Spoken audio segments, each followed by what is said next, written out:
You're listening to Sounds of the Sidewalk.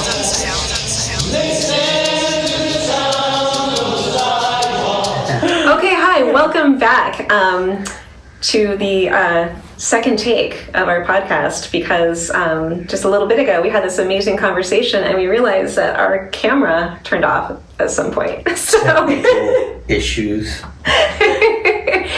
Welcome to our new studio that Enrique built by hand. Yeah, he did. This is pretty killer. Blood, sweat, and tears. Lots of sweat. A little bit of blood. And a little shout out to Taylor Guitars providing us some beautiful, scenery here in the background, and an awesome coffee mug, which I stole from Steph. We can't play, but we can display. Yeah. I love it. Tagline. There you go. Yeah. Well, welcome. Today we're doing things a little bit differently. If you don't know me already, my name is Shairi, and I typically introduce each episode, but today I wanted to share a little bit more about my two dear friends here whom I love and respect deeply. The host of our podcast, Mr. Enrique and Naylenie. And the reason why we're doing this a little bit differently today is because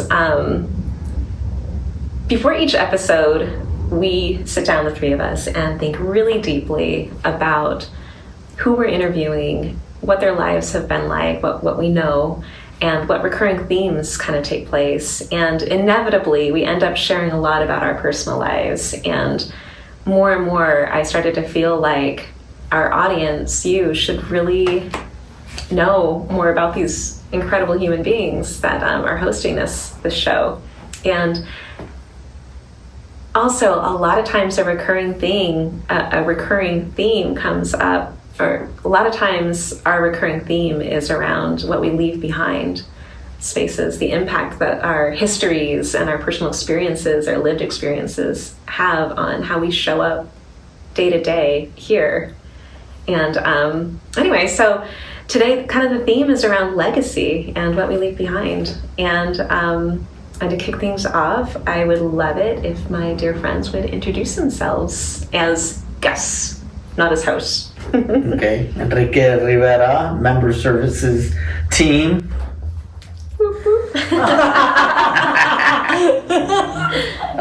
Was born in Tijuana, Mexico, and grew up in South San Diego. And now we're working on a podcast here at Voices. Yeah. Yeah, well, my name's Naylenie. I was born and raised a bit in LA, but then I moved to Tijuana, and I've been between Tijuana and San Diego ever since, for a long time now. And now I'm here with you guys. That's awesome. Yeah, so Member Services Team, which I am not a part of, but I don't know. You are. We're like... Honorary. So Enrique and Naylenie work with Dennis Crosby and Jillian here at Voices as member service representatives. And what their main gig here is to support individual members, and you sit down with people and you get to know them and learn about what they hope to achieve, what their goals are, and what they need support with in that moment, and you help them navigate the insane systems that we have for people to kind of access different services and support. And it's a harrowing journey, as you've probably heard if you've listened to this podcast over time. There's a lot of effort that goes in to finding a home when you've been living outside, and it takes a lot of support and patience, and I mean, you can talk about it more, but anyway, I think all of that to say is just that one of the things that inspires me every day is just how deeply each of you connect with people here. The way that you show up isn't something that you just turn off and on. I believe that your approach and how you support people is something that comes from like an earned perspective of life. And I see each of you approach people with no judgment, openness, and support, and you understand what it's like to kind of push through a lot of difficulty. And so, yeah, on that note, maybe we'd like to start off with you just kind of sharing how you found the choir.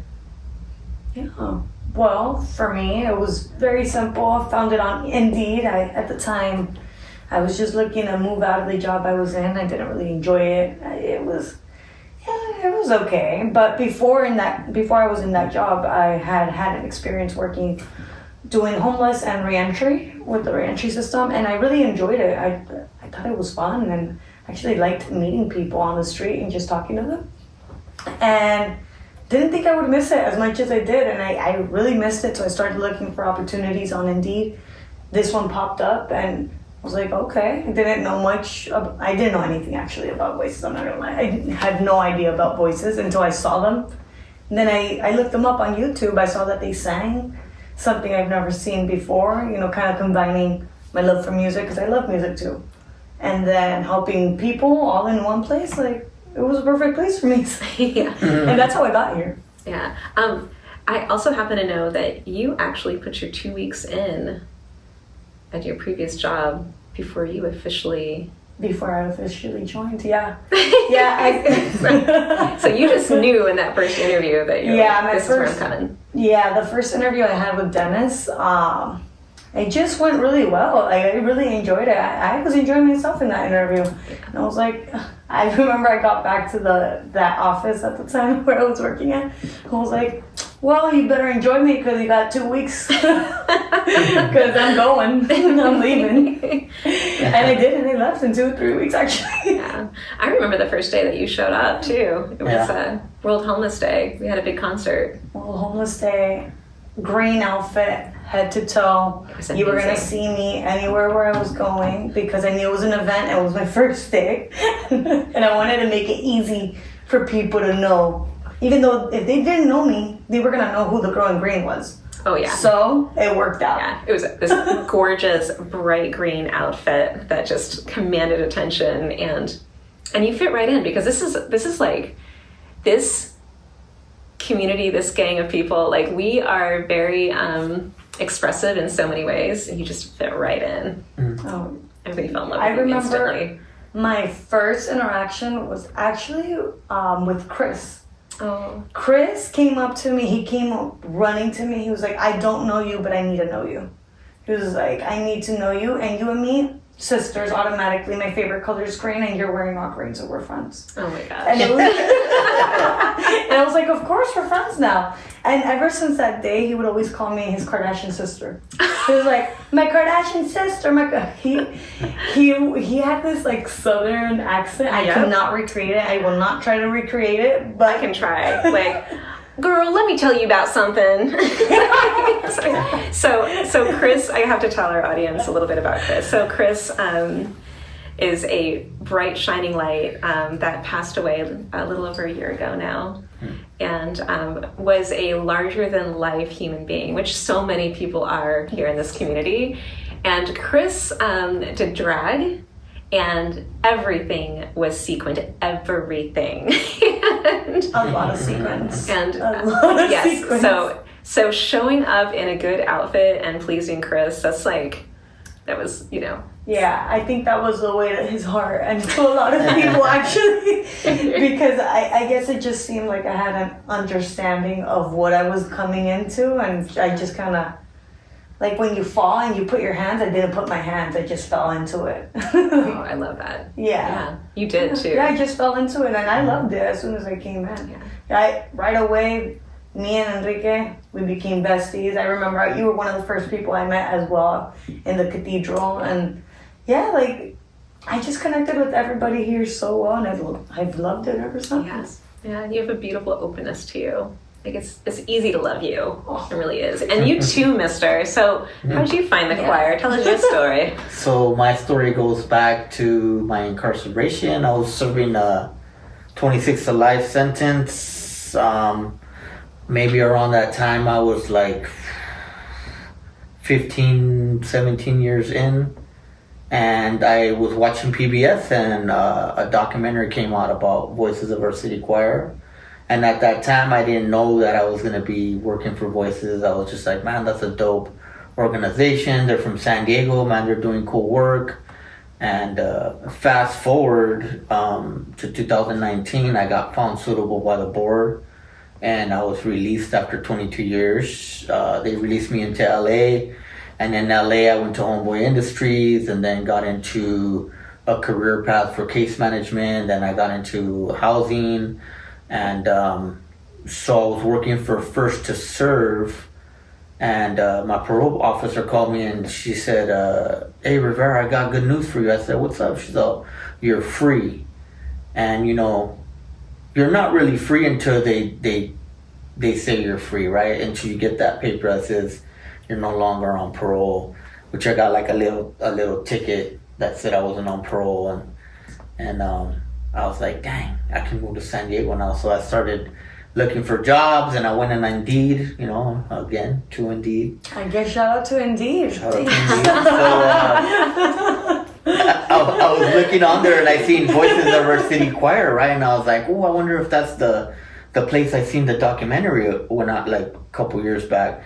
And so I did some research, and I was like, oh yeah, I didn't even know about America's Got Talent, and I just knew about the documentary. So they ended up getting me an interview. It was Steph and another worker that used to work here, and they asked me, oh, do you have any lived experience, was one of the questions that they asked me. And I said, yeah. And I told them my story, and they cried. I know. And I'm like, I don't know if this is good or bad, but you know, I just presented myself authentically, and I was honest, and I just let them know, like, this is my past, this is, you know, the experience that I have. And I think like 2 days later, or the next day, they told me, you know, we want to offer you the job. Yeah. And I was like, I'm on my way. And San Diego's never been better. But like, I think it's so much of what happens here too, is that we all show up with these histories in our lives. And, you know, you said something, so we were talking earlier today, me and Enrique down here, and we were kind of talking about our own histories, like really sharing the nitty gritty of where we've been. And Enrique said this thing that was just that we operate at any given time based off of our belief systems, like what's swimming around in our heads.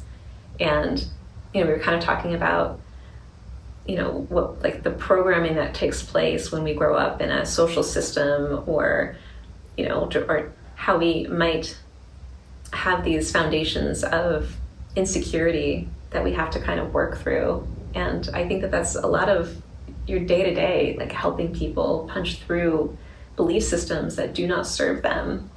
And I think that's just really beautiful. But I'm just kind of curious, like, what your thoughts are about that, since you weren't there for the earlier conversation. I want to know. But no, I agree. I feel like for me personally, I've always been I have a very like strong belief system, and I feel like it's never really changed. It's only transformed, but whatever stage and point in life, like wherever I'm at in life. Mm-hmm. My thing since I was little, I always wanted to help out people. When I first, I don't know, when I was like in middle school, right? I thought that way was going to be law enforcement, and I kept on with that for years until I went up to college and I went for school for criminal justice. I could have sworn by now I was going to be in the police force, or going to be like the detective or whatever, whatnot. But as we can see, that was not the route I took. And what's funny is that I realized I didn't want to do that through a job and a class that I had. Prior to this, a couple years back, I worked at a nonprofit where I did outreach, and then I worked with people in the reentry system, and I really got to see like a different side of just life that I had never experienced before. I don't know if that's been like for you guys.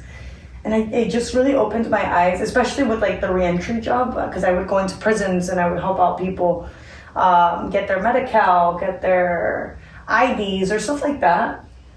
I could not get over the fact that if I was going to be a cop, sometimes I would be the one responsible taking people that they were on their third strike for like a petty crime, and now they're going to be locked away for 20 years. I mean, I just couldn't get over that fact. And then on top of that, I had like a women's studies class. It was like a violence in women, and I remember the professor, she was just talking about like the justice system and everything and how women operate in it. I remember just being in there, I was like, yeah, I'm not gonna be a cop no more. And I was actually in training already for the test for the SD police. I was already going to trainings. I was already signed up. Like I had a test date. Yeah. I had everything. And I sat in that class. I was like, no, I can't do this. Yeah. I was like, let's shift. And that's when I decided to shift. Yeah, that's incredible. I didn't know that you'd already started to take the test yet. Yeah, I was. You were on your way. I was on it, like, and I didn't like it. And I was just doing it because I was like, okay, this is a way I can connect with people directly. Yeah. And change their experience with like law enforcement and the way that they deal with it. Because for me personally, like, I don't know if I've always had like a good idea. Like, I mean, I think it's for a lot of people. Law enforcement is not always seen like they're out to help people, even though they are. Yeah. That's their job, right? And I wanted to be like a person that you can look to and have a different experience with. To know and trust that every interaction is always going to be in support of you and you don't have to question it at all. Yes. Yeah. But there's so much into it that I was like, I'm probably gonna get fired. I don't know if I'm gonna last because I'm very outspoken, and I don't know if that's not a place where you typically are outspoken and question people. Yeah. So I decided I think maybe nonprofits are a better fit for me. Social justice, you know? Yeah. And I guess that's always been at my core. Oh man, that's really amazing. Yeah. Okay, but before we go too far, I do want to like talk about one thing that we know about your history, and to me it's just something that I've always kind of wanted to know a little bit more about, is as in your younger years, you were a beauty queen. I did beauty for a while, for 5-6 years, I believe. And I don't think I actually ever told you. I got into that by accident. I don't think I ever told it either of you. I got into that by accident. I wasn't supposed to do that. I accidentally, for my first pageant, I filled out the application.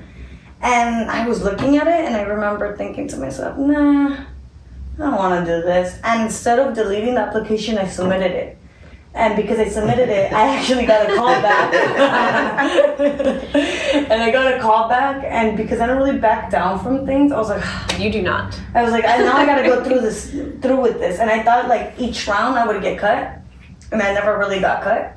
So I made it up to the pageant, the actual pageant. Mm-hmm. And then after that, I started getting recruited for other pageants. That's why I stayed there. This totally tracks. Like when you go for something, you get it. That's why you put in your 2 weeks when you first interviewed here. Yeah. You just knew. Like, this is where I want to go. This is what I'm going to do. Yeah. You shared with me one time about this, one of the more impactful moments that you had during that time. Do you care to share? Yeah, of course.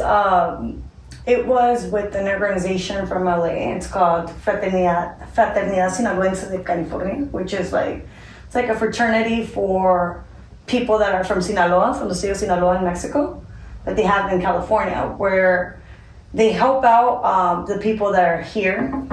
And at that particular time, I participated with them, connecting families that haven't seen each other for over 20 plus years, because the people that were here were undocumented, and then their families, it was mostly like parents, grandparents were stuck back in Mexico without papers, so there was no way for them to ever connect. And it was like working with the government, getting them like a special visa where it was like a special vacation visa that they could come for 2 weeks and reunite with their families. And I was fortunate enough to actually be there for the day of the reunion. I have never experienced anything like that. It was like 25 families that got reunited, and it was just like a lot of happiness, music, dancing, just being able to be part of that knowing that, you know, this is people that haven't seen each other in 20 years. Like, it's raw emotions. It's it was so beautiful. I was so glad to be part of that. Oh man. And we've had our own, like, haven't one of you experienced a reunification with choir members and their families? Or was that Might have been Jillian. Yeah. I think it was, Yeah. Jillian. Yeah. Mm-hmm. Yeah. Jillian did that one. Yeah. And she was really excited. I remember her. Yeah, she was like, Yeah. she wanted to cry too. I remember I wanted to cry at that mirror, but Shout out Jillian. Oh, Jillian. Yeah. So, like, I can just see how a moment like that is kind of, you know, it plays itself out. yeah, today. I think it really solidified the fact that whatever I did in life, it had to do with helping out others. Like, I just don't ever see myself in a position where, I don't know, like in a sales or anything like that. No, because I care about people. I genuinely do care about people. Yeah. So when you were talking earlier about, you know, just belief systems, and I'm kind of curious, you know, as we're talking about, you know, our past and our histories, if you care to share, like, former belief systems that you had. So I grew up in South San Diego, close to the border. I actually grew up on both sides of the border. Early when I was a teen, my belief systems were like criminal, gang-related type of thinking, right? And so what I mean by we operate by our belief system is like, you know, there's like codes to the street, like you never tell on somebody, you know, you're always, you do the business deals the right way, and there's just a lot of things in the streets that you learn. And so if you know, adopt those beliefs, now I'm operating based on what I believe. And so I had to transform the way I thought, right? Because when you're living like a criminal, it's not like my dad that he got up every day and he went to work like I'm doing now, responsibly, right? But when I was in that time in my life, I didn't get up thinking I'm gonna go work a 9 to 5. I was thinking, how am I gonna get away with this crime? How am I gonna move this product from here to there? And all day you're just thinking like that. So that's how you're operating in life. That's how you're living your life. So I had to, you know, rethink my belief system and look at what, you know, because my belief system landed me in the penitentiary, right? I was living based on those beliefs, and I ended up committing a crime that was, you know, it was a bad thing that happened in my life, and it affected so many people. Like, crime has a ripple effect in it, and still to this day my crime still has an effect on people. So you know, I had to start thinking of, you know, replacing my thoughts. One of the things that when I was in there was a quote from Gandhi. If you want to find yourself, lose yourself in the service of others, right? So when I was in prison, I was part of, I was running a lot of groups that were helping people to change or transform the way they thought. Yeah. I was helping people, before I even went to the board, I was helping people get found suitable for the board. So I was doing a lot of work with nonprofits. I was doing a lot of work with individuals, and a lot of the skills that I bring here today, like interviewing and listening. Listening is, you can't get an interview without listening to what the person is saying, right? You have to listen and then ask the questions based on what you're hearing. But if I'm not listening to them and I'm over here, you know, thinking about other things, and it's not gonna be a successful interview. Yeah. But that's part of connecting, is listening. Most of the work that we do, me and Nice and Jillian, is listening. Like, people, but you also have to create a space where they're willing to open up, and so that means I gotta be vulnerable. I gotta share my experiences, maybe my story, with somebody and let them know, you know what, I've been down a similar path, or, you know, and then when you open up, they trust enough to say, you know what, well, I'm gonna open up too. But yeah, that's the belief systems. It has to do like changing the way you think. Like in recovery is stinky thinking, or, you know, a lot of people use that term, stinky thinking. And I had a lot of stinky thinking, but I had to change, you know, the way I think. And so now I love coming to work because, like Nye said, I want to help people. Yeah. You know, so that's a big part of our job, and I love doing it. Yeah, I see it all the time. And I have to say, you know, so I've been here a little over 3 years, and as an artist and as a teaching artist, and you know, over time we get to create more and more projects together, which is amazing. But I have to say that in the 3 years that I've been here, this family that we have here, this team, including the choir members, they have really helped me punch through some of my deepest belief systems that hinder me and my forward movement in life. And a lot of it has to do around worthiness and do I deserve goodness in this world? And I know we were kind of talking about that earlier, you, me, and I. And so I'm just kind of curious about the ways that the choir has individually like impacted both of you. I mean, for me, they Voices of Our City Choir gave me an opportunity, you know, based on my record. Like a lot of people, when they'll just see that and they don't even want to see you or listen to you or anything, right? Yeah. But they gave me an opportunity to do something that I love. Like, it's a creative organization. While I've been here, I was able to start studio sessions, art class, the podcast. Right now we're working on a documentary. Like, these are all things that I love and enjoy doing, you know, so yeah. Yeah, I mean, both of you are so creative. But I was going to say a little bit about the choir members, how they've affected my life. Like, I think about it like every single person in this choir that I've worked with impacts my life in one way or another.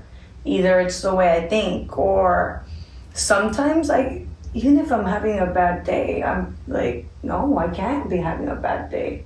Because sometimes people depend on me on, you know, having a smile that day, or being able to have a conversation, being able to have these hard conversations, or just, and taking their life experiences too, because these are people that have lived so many lives.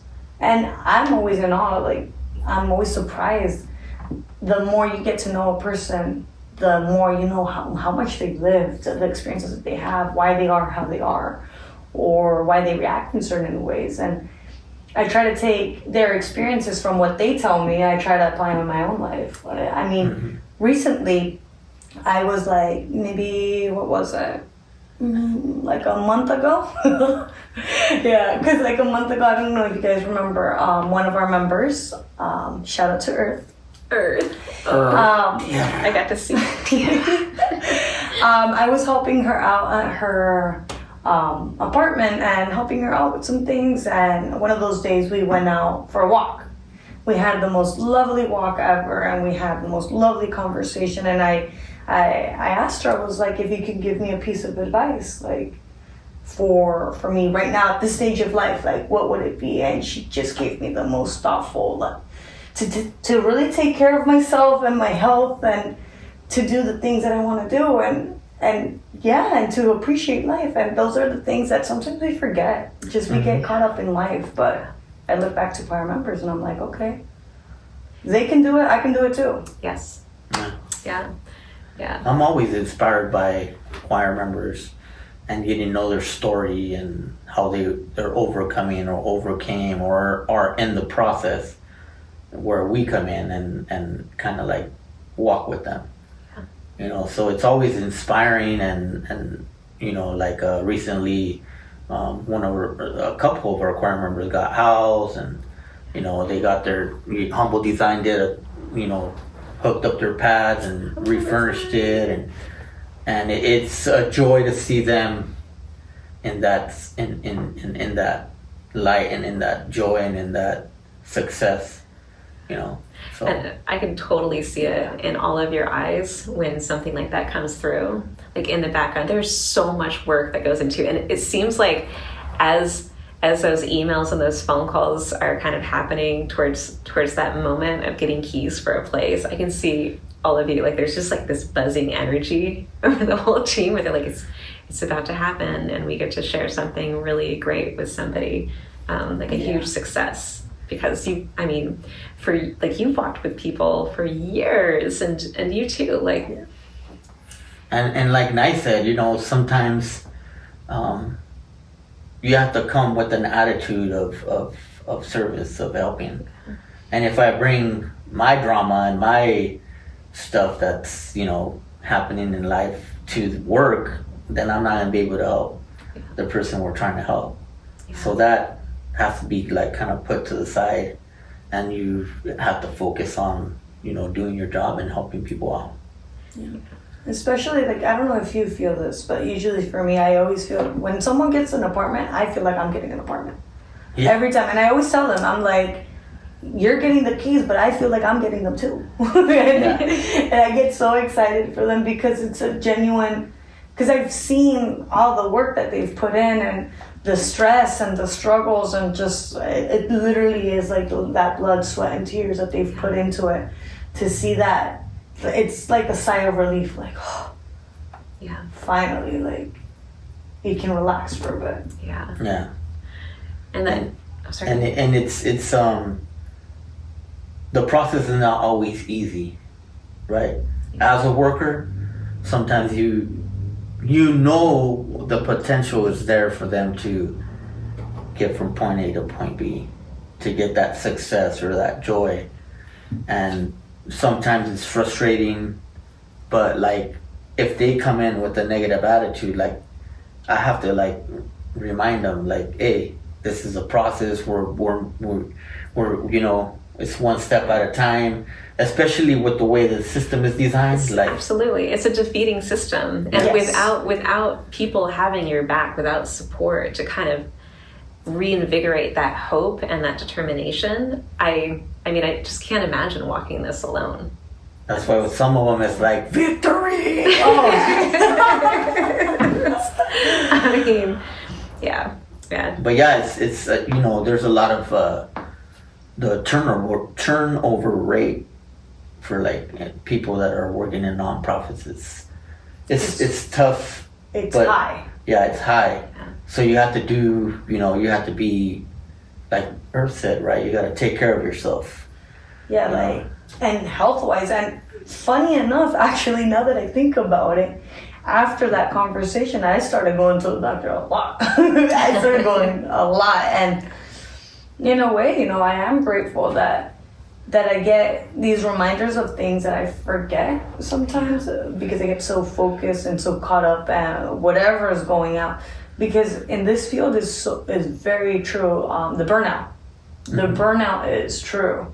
Yeah. You can get burnt out very quickly, and that's why the turnover rates are so high, because it's hard for someone to be always so engaged and so motivating and uplifting. It's difficult because life ain't, political climate, you just look at it right now. Yes, it's hard to be positive and uplifting, but sometimes people, all they need is a little push. It's not even that much that what I'm doing. Sometimes it's just that push and that extra motivation of, you can do this, like, you got this.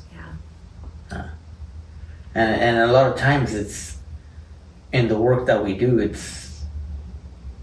we're just part of the work, right? We're there to guide, we're there to help, but really the person has to want to do the work and do the work. That's where success comes.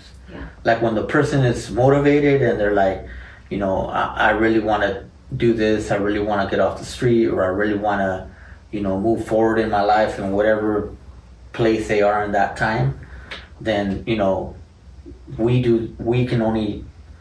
can't do everything, we can help you, we can guide you and we can be there for you and support you, and we got their back. But it also falls back on the choir member, like what they really want, if they really want to get to that, right? So yeah, I mean, I feel like the way that we work is very much so like, and I tell people this, I will work at your pace. I will work alongside you. Like I can't want this more than you.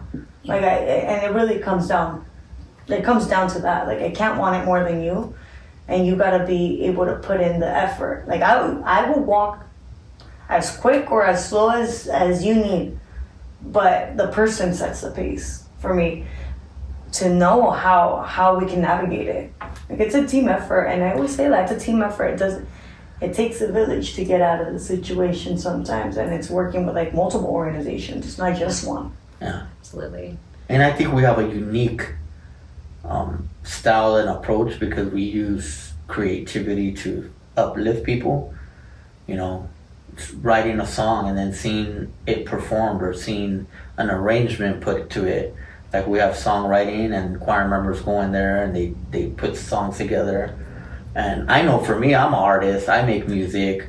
I got a rap group with my twin brother, the Cuates, and I know when I finish a song and it's dope, like I'm like, cool, we did that, right? And it gives you like a boost of confidence. Like when you do something creative. When I finish a podcast episode, I'm like, yeah, boom, I think it's done, So, but I see that also, like when somebody's just painting in an art class, listening to music, and they just get inspired and they get uplifted, or when they're doing theater, or when they're doing all the different things that we provide here. I think all that together with us working with them is like the secret ingredients that make success happen. Yeah, absolutely. I mean, for all of us, and pretty much everybody that works here, creativity and our own personal artistry is like a huge part of our lives. So you talked about the music that you've made. You got to tell us more about your that part of your life, and like when that started. Ooh, so I'm a hip hop junkie. Like I grew up since hip hop started, back when Sugar Hill, when Run DMC, Public Enemy, which Flavor Flav was part of the Public Enemy. We were just talking about Flavor Flav. Beastie Boys and Fat Boys and Beat Street and Wild Style. But I grew up in that culture of it was around when I was 12. We had a friend named GXD, rest in peace. He used to be a DJ, and we used to be in his room, and he used to be making beats and cutting on their turntables, and we would go in there and we started freestyling a bunch of dumb stuff. We're kids, we're like 12. But when I got to junior high, we made a group, and it started with 3 and ended up growing into 5, and that group was Without a Warning. I think we started like in 1989. We made our first EP, which is a missing link. Like we have all the music that we've done, but that EP, nobody has it. And it has like, I don't even remember the lyrics to the songs, but it's been so long. I was like, 16 or something? Maybe 15, 16 when we started. But I remember going to our first studio. We went into this place in National City with Carlton Phillips. And he had a back house, a studio, but it had a microphone booth, and it was dope. And we recorded our first couple albums right there. And other people from San Diego, like old groups that are around right now, would go record there. Mm-hmm. So, but yeah, I love music. I also paint. I'm an artist. So, yeah, your work is incredible too. Like, didn't you? Yeah, that's I it. did that paint. Yeah, I was like, didn't you do that? One of my abstracts. Yeah. Naylenie is pointing to, if you're watching on YouTube, Naylenie is pointing to a smaller picture right here between these two gorgeous Taylor guitars. And Enrique, on Wednesdays, he facilitates an art workshop, and it is the chillest, most zen space to be in. Just play some lo-fi music, or whatever else is, everybody's vibing on, and you just zen out on. For me, I know the power that it has, because when I was in prison, I would paint. I would be sometimes I had the bottom bunk and I'd be painting, and next thing you know they're calling chow time. Like I'll paint from like the morning till like 5, because we're like locked down or whatever. When we were in lockdown, I'll be out doing other things, but when I would paint, I was free. Like time would just like go by, and then next thing you know they're calling me for food, and I'm like, oh my. You're like, got to go. But it was, for me, it was healing too. Like in the moments that I was in the darkest place, you know, there was like light for me at that time when I was painting and creating something beautiful. Yeah, your work is really incredible, especially the ones where you have lyrics and other things kind of intertwined in there as well. Oh yeah, his work is great. I remember when back like maybe a year ago, when we were roommates in our office space in the basement. in the basement. I remember when I first moved in there was a bunch of paintings everywhere. He was like, yeah, I did this too, and I did this too. So the whole office was decorated with his art. And you know, it was really well made. Like he's an amazing artist. Like nothing but good things to say. What was that? Nothing but good things to say about it. Yeah. I'm totally commissioning a piece one day when I can afford you. Does it feel about time to go into legacy stuff? Sure. We can. Yeah? Okay, so we started this conversation off talking about legacy and what we leave behind. And I would love it if you would share kind of your personal ethos around legacy. Ethos. Do you want to start? Because my ethos is very abstract. Oh, I love it. And I need Talk to think about a little language. bit about how to explain that. Understood. I live that way. Yeah. So, legacy, right? When I think about that word, it's like, what are you going to leave behind? And I'm not talking about like, you know, money and you know, material things. I'm talking about like, what are you leaving behind as a human being, as a person? And for me, like, you know, I have my music, you know, and that's gonna live on no matter what. Like, it's all over the, you know, and so that's one part of that I'm leaving a legacy.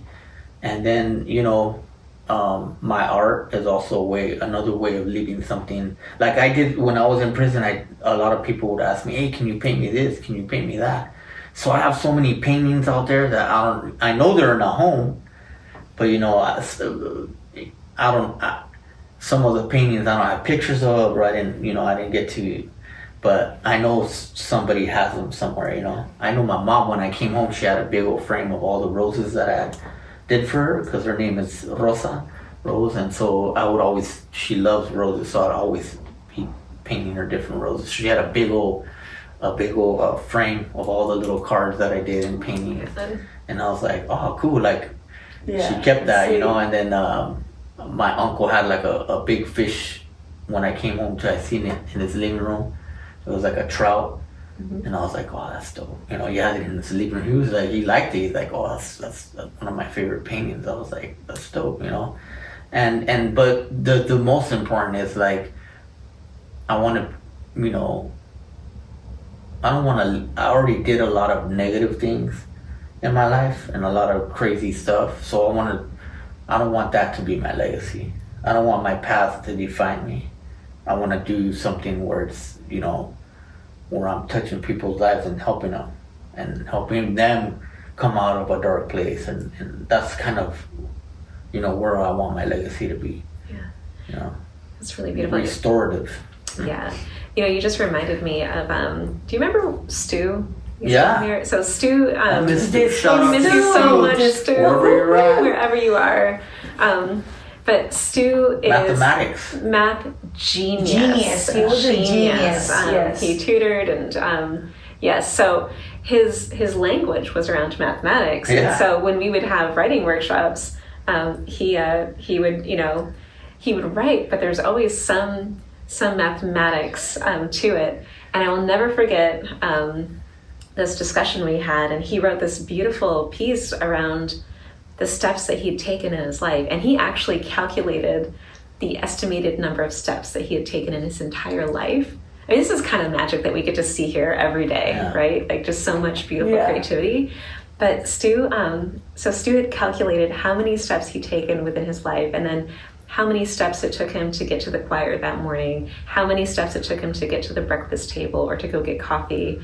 And towards the end of his piece, there was this reflection of like how he did not regret one single step that came before because of the step that he was taking in that moment and the steps that he knew that he was going to take with his family, you know, his choir community going forward. And I don't know, when you just said that you don't want your past to kind of define you, I think the beauty, I mean, the first time we sat down and had a conversation and we just opened up, and I know it's because I felt instantly safe and comfortable with you.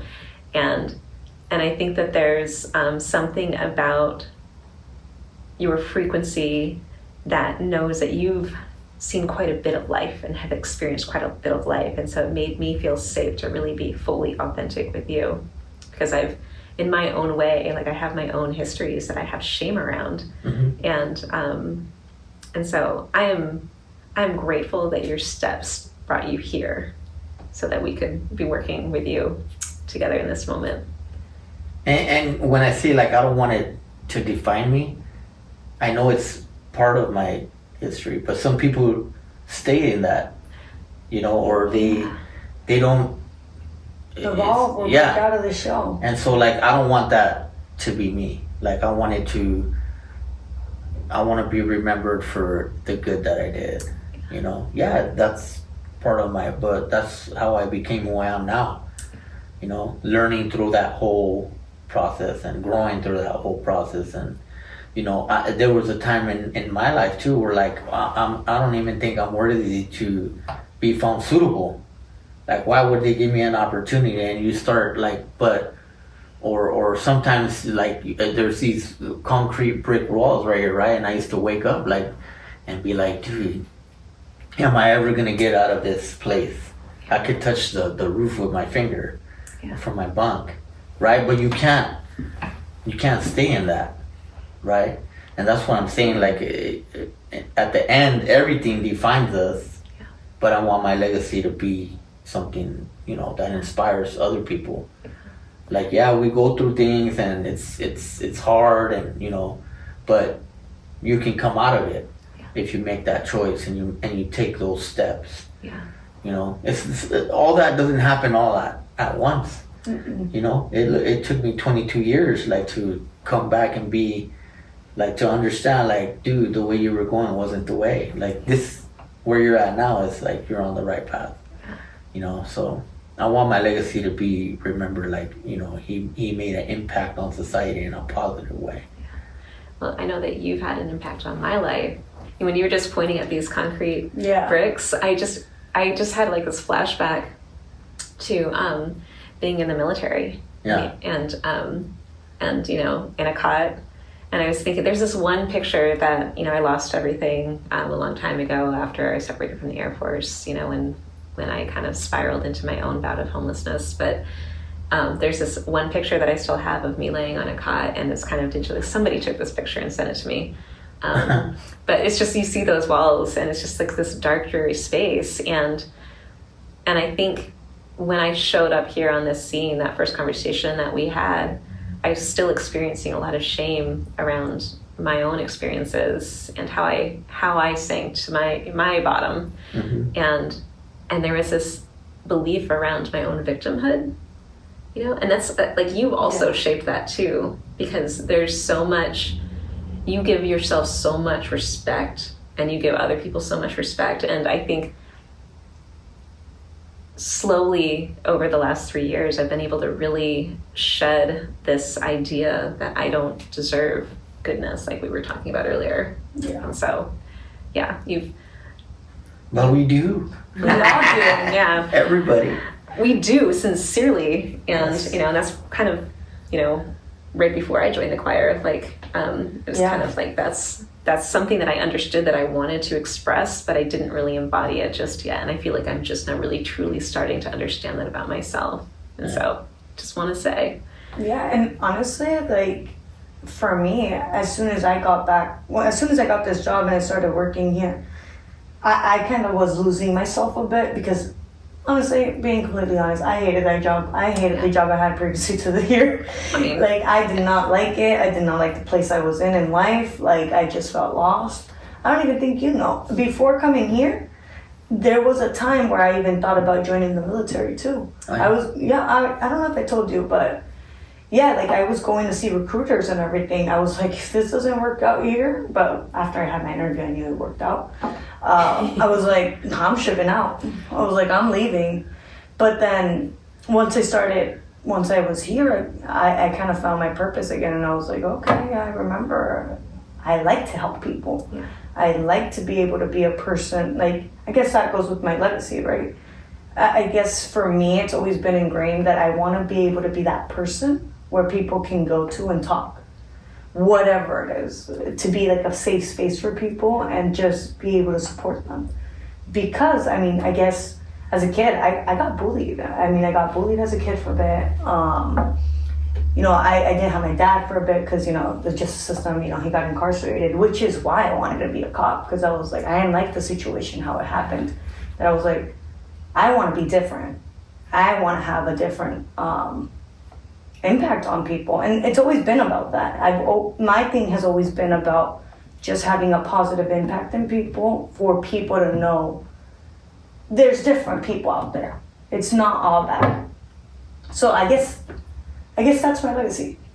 Just being that kind of person that you can come up to and just talk and just not feel any judgment and feel supported.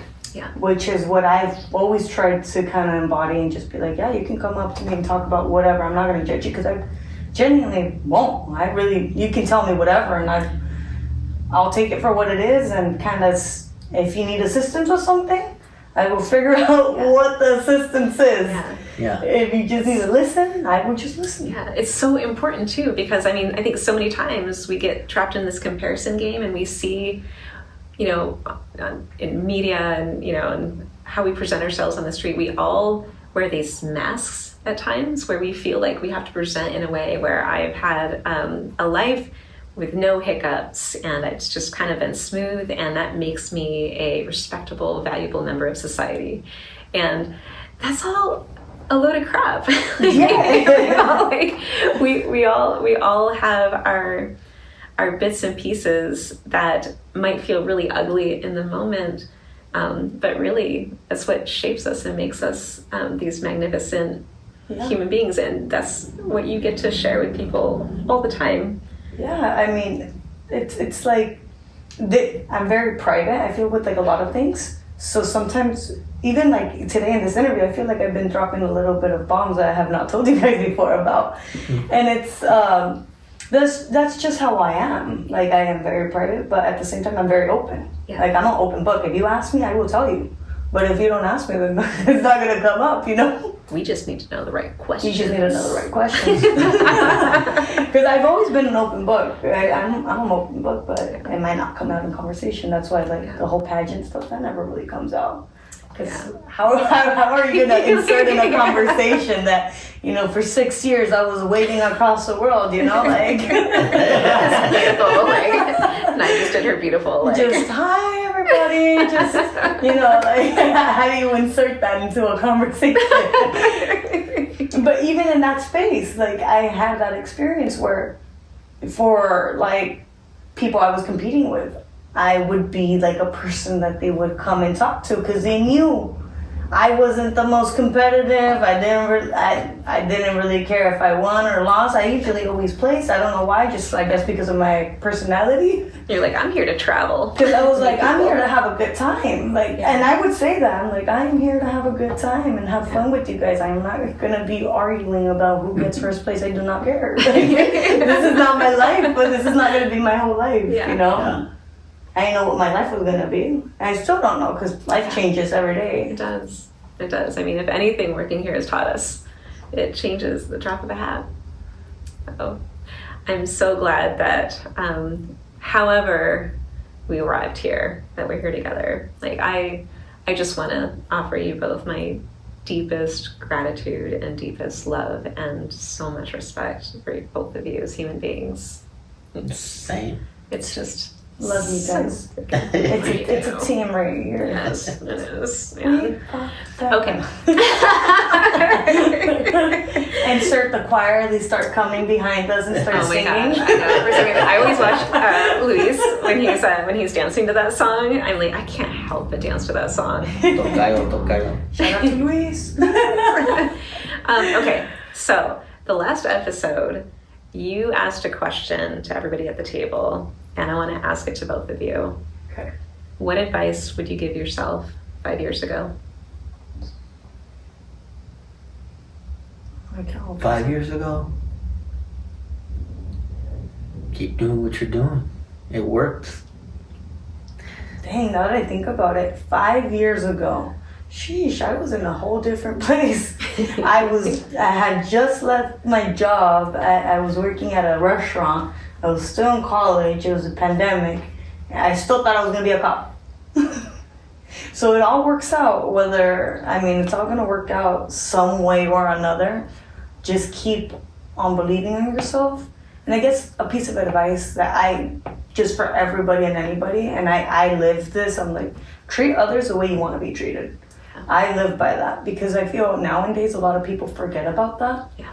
That I'm very like that. I will treat you the way you treat me. If you treat me like butterflies and sunshines, I will treat you the exact same way. Yeah. But if you don't treat me that way, I will be very cold as well. And it's like, I think people need to remind themselves more often that we are all people, we all have feelings, and we are all affected by, it might be a little thing, it might be a word that you say, but it can still affect a person's life, and you have no idea. 1,000%.